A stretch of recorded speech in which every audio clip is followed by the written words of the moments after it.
this morning, our dispatch center received calls of a shooting here at a tow yard off Columbus Avenue in our city. When officers arrived, they found an adult female victim suffering from multiple gunshots. And they're also directed to a male adult who was suffering from a gunshot wound. Officers pronounced, along with firefighters and paramedics, that male subject was pronounced deceased at the scene. And we believe he's our shooter. The female was rushed to a local hospital where she is in critical condition. At last I heard she was still in surgery. From what our detectives gather so far is that this man, our shooter, had recently worked at this business, and he arrived today, and he contacted the woman and fired the gunshots at her. Right after shooting her, he fired at least one gunshot towards some other employees, towards one of the structures here, and then he went around a corner and ended up shooting and killing himself. Can you tell us what the relationship is between the shooter? It looks like he was directing his gunshots.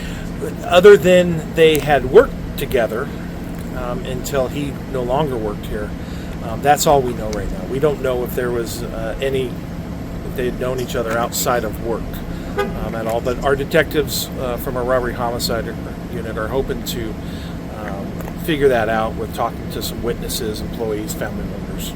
Now, did the gunfire happen outside the business or inside the business? Yeah, everything happened outside the business here, as you can see behind me where these vehicles are. That's where the initial shooting happened. And then he kind of went towards the back and off to the left where you see some orange containers, and that's where he shot and killed himself. So his status as an employee, was he terminated? Did he quit? And how long did that transpire? That we don't know. Okay. We know it was recent, maybe as of last week, that he was working here, but detectives are figuring out why he left here. Was he fired? Did he leave on his own? We don't know that yet. Can you tell us, did this happen at the recycling center or the tow yard?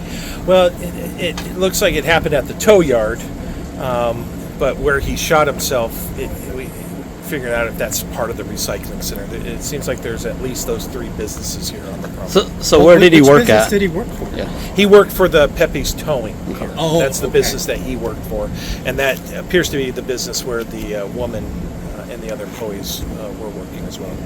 Got it. Can you tell us just in terms of like how many employees were here at the time? That I don't know. I know it was this woman and at least two or three others, it sounds like, that were here. And again, we're still trying to figure out what led him to come here with a firearm and commit this violence.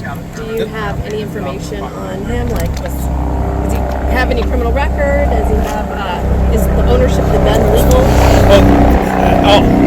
Is she a manager or somehow? No, just she works here. Okay. Yeah, I don't know how it's set up in terms of what the employees do. We just know that she works here. And then I'm going to circle back to my question. Does this person, the suspect, have criminal history? And two, does he have legal access to his weapon?